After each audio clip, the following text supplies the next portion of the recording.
Observe altitude. So, pagkatapos nating mo-compute yung apparent altitude, so yung next procedure natin ay i-continue natin yun papunta ng observe altitude. So, doon sa previous video ko, nag-compute tayo ng apparent altitude. So, doon sa apparent altitude, in-apply lang natin yung index error at saka height of eye ng observer from the sextant altitude at ang nakuha natin ay observe or apparent altitude or HA.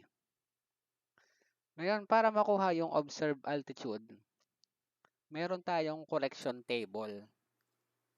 Dahil inire-regard natin yung vision ng observer from the surface of the Earth doon sa celestial body na nasa outer space. So, in between them ay mayroong atmosphere. So, mayroong factor or maaring refraction effect na pwedeng mangyari sa vision ng observer habang ino-observe yung celestial bodies. Kaya meron tayong additional correction at saka altitude correction. So, meron tayong ready na table para sa mga correction na yon. So, yung una, altitude correction table. So, ito ay nasa Nautical Almanac. So, merong para sa Sun, para sa stars and planet, at merong para sa Moon. So, merong sariling page yung Moon. So, halimbawa, kung ang ating celestial body ay Sun, at nakuha na natin yung apparent altitude, so depende kung upper or lower limb ng Sun yung ibinaba natin sa horizon. Since kapag hinahanap natin yung altitude ng Sun, so dapat naman talaga ay yung pinaka-center limb yung pagbabasehan natin na yung Sun ay nasa exact visible horizon. Pero mahirap itansya yung center limb, parang hahatiin natin yung araw.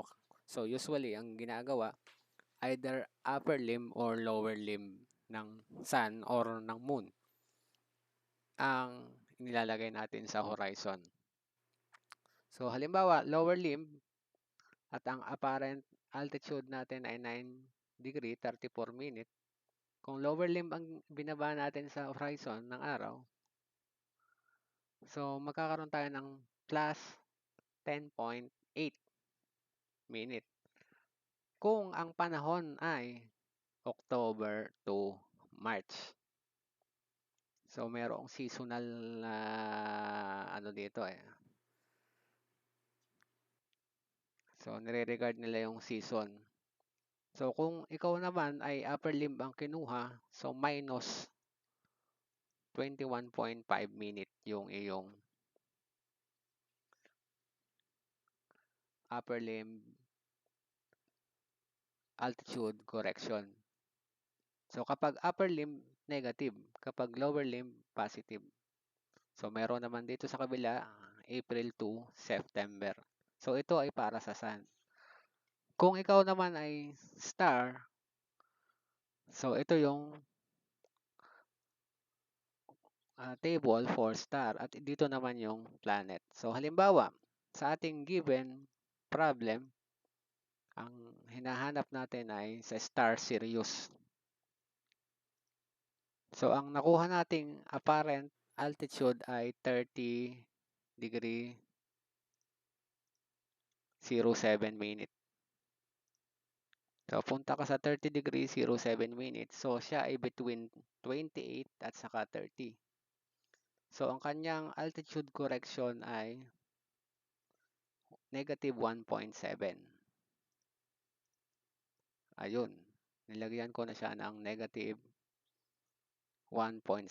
So negative in the table means minus. Then ano yung kanyang additional correction? So yung additional correction, meron tayong isang table, altitude correction table, additional correction. So dito, nia-apply yung atmospheric condition ng observer. So, yun yung pressure at saka yung temperature. So, basahin uli natin yung problem. So, on January 1, 2020 at GMT 11:05 are in position latitude 13 degree, 00 minute north and longitude 121 degree, 00 minute east. The officer of the watch cited the sextant altitude of the star Sirius. Sextant altitude is 30 degree, 10 minute, index error 2 minute of the arc, height of eye 8 meters, with atmospheric pressure of 1010 millibar and temperature of 90 degree Fahrenheit. So, pag pupunta tayo doon sa table na yon, tingnan muna natin yung pressure, 1010 millibar. Then, maglo-look up tayo pa kanan, straight, kaya meron siyang cross. Straight tayo pa kanan. Then, tatapatan natin kung ano yung sinabing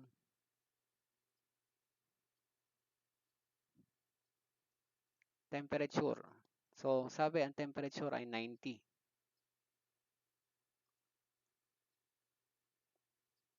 So, kapag nag-cross na ang landas ni 90 at saka ni 1010, so yung landas ni Fahrenheit at ni pressure, makukuha natin yung letter coordinate niya.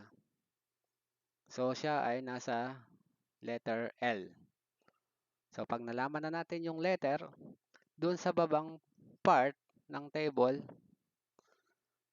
andyan yung letter A, B, C, D hanggang letter P.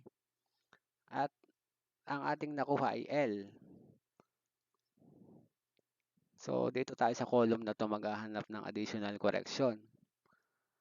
Pero, itatapat naman natin yung kung ano yung apparent altitude, which is 30. So, 30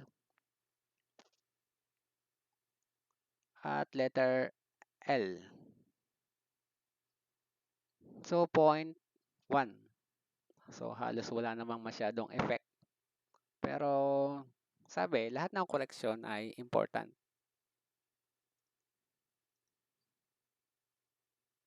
So, 0.1. So, siya ay plus sa table. So, means, i-add natin. So, dalawa lang yung correction from apparent altitude papuntang observed altitude. So, yung additional correction at saka yung altitude correction. So, 30 degrees 07 minute minus 1.7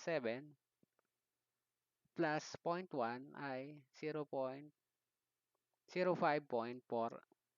minute. Then, still 30 degree. So, ang answer natin ay 30 degrees 05.4 minutes. So, ito na yung observed altitude. So, always remember, yung observed altitude, so, lahat ng correction na pwedeng i-consider natin na maaring naka-affect sa position ng observer at saka sa visibility of eye ng observer. So, ini-apply na natin at doon makukuha natin ang observed altitude. So, sa next video ko, doon naman tayo sa HC or computed altitude.